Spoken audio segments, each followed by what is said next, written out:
এবার গাজা সিটি দখলের পরিকল্পনা ইসরায়েলি মন্ত্রিসভায় অনুমোদন, আন্তর্জাতিক মহলে তীব্র নিন্দা। ইসরায়েলের যুদ্ধকালীন নিরাপত্তা মন্ত্রিসভা পুরো গাজা সিটি দখলে নেওয়ার পরিকল্পনা অনুমোদন করেছে। গতকাল শুক্রবার ভোরে দেশটির প্রধানমন্ত্রী বেনিয়ামিন নেতানিয়াহুর কার্যালয়ে এক বিবৃতিতে এই সিদ্ধান্তের কথা জানানো হয়েছে। আগামী কয়েক মাসে এই পরিকল্পনা বাস্তবায়ন করা হবে। এতে যুদ্ধবিধ্বস্ত উপত্যকাটির প্রায় 10 লাখ মানুষ নতুন করে বাস্তুচ্যুত হওয়ার সংখ্যা রয়েছে। প্রাণ হারাতে পারে আরও কয়েক হাজার ফিলিস্তিনি। গাজা সিটি দখলে নেওয়ার ঘোষণা আসার সঙ্গে সঙ্গে জাতিসংঘ সহ বিশ্বের বিভিন্ন দেশ ইসরায়েলের এই পরিকল্পনার তীব্র নিন্দা জানিয়েছে। এদিকে ইসরায়েল জুড়ে শুরু হয়েছে বিক্ষোভ। দ্য টাইমস অফ ইসরায়েলের এক প্রতিবেদনে বলা হয়েছে, গত বৃহস্পতিবার সন্ধ্যা 6টায় ইসরায়েলের নিরাপত্তা মন্ত্রিসভার বৈঠক শুরু হয়। কয়েক ঘন্টা বৈঠকের পর গাজা উপত্যকার বৃহত্তর নগরী গাজা সিটি দখলে নেওয়ার পরিকল্পনাটি পাস হয়। পরে গতকাল ভোরে বেনিয়ামিন নেতানিয়াহুর কার্যালয় থেকে এক বিবৃতিতে বলা হয়, আইডিএফ গাজা সিটি দখলে নেওয়ার জন্য প্রস্তুতি শুরু করবে। একই সঙ্গে যুদ্ধক্ষেত্রের বাইরে থাকা বেসামরিক মানুষের জন্য মানবিক সহায়তা প্রদান নিশ্চিত করবে। এনবিসি নিউজের এক প্রতিবেদনে বলা হয়েছে, কিছু বাণিজ্যিক স্যাটেলাইটের চিত্রে দেখা গেছে ইসরায়েলি সেনাবাহিনী গাজা উপত্যকার সীমান্তবর্তী অঞ্চলে নতুন করে সেনা ও সামরিক সরঞ্জাম মোতায়েন শুরু করেছে। গাজা সিটিতে অভিযান শুরু করতে এই প্রস্তুতি নেওয়া হয়েছে বলে মনে করা হচ্ছে। সিএনএর এক প্রতিবেদনে বলা হয়েছে, গাজা সিটি দখল নেওয়ার অভিযান কবে শুরু হবে তা জানানো হয়নি।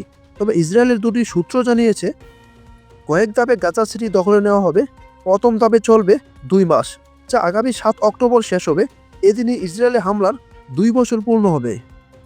এই 2 মাসে গাজা সিটির বাসিন্দাদের অন্যত্র সরে যেতে নানাভাবে বাধ্য করা হবে। এ সময় যুক্তরাষ্ট্রের সঙ্গে সমন্বয় করে গাজা উপত্যকার মধ্যাঞ্চল ও দক্ষিণাঞ্চলের উদ্বাস্ত শিবিরগুলোই ত্রাণ বিতরণ বৃদ্ধি করা হবে, যাতে গাজা সিটির বাসিন্দারা সেদিকে চলে যায়।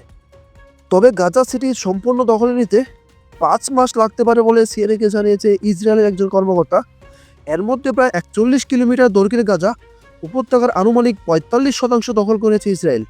গাজা সিটি দখলের মধ্য দিয়ে তা প্রায় 85% হবে। এদিকে আন্তর্জাতিক বিশেষজ্ঞদের আশঙ্কা, ইসরায়েলের এই পরিকল্পনা পুরো গাজা দখলের পরিকল্পনার অংশ।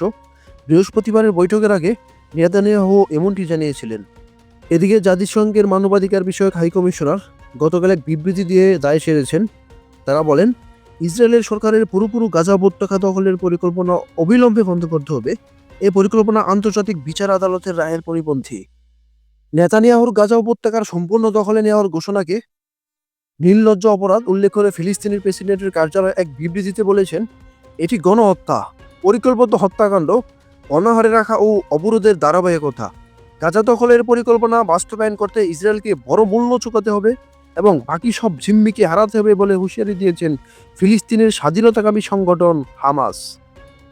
এদিকে তুরস্কের পররাষ্ট্র মন্ত্রণালয় বলেছে, এই পরিকল্পনা বাস্তবায়নের বিরুদ্ধে পদক্ষেপ নিতে আমরা আন্তর্জাতিক সম্প্রদায়ের প্রতি আহ্বান জানাচ্ছি। নেতানিয়াহুর এই সিদ্ধান্তের প্রতিক্রিয়ায় গাজায় ব্যবহার হতে পারে এমন অস্ত্র ইসরায়েলের রপ্তানি স্থগিত করেছে জার্মান। ইসরায়েলের সিদ্ধান্তে নিজেরা বড় রকমের উদ্বিগ্ন বলে মন্তব্য করেছে চীন।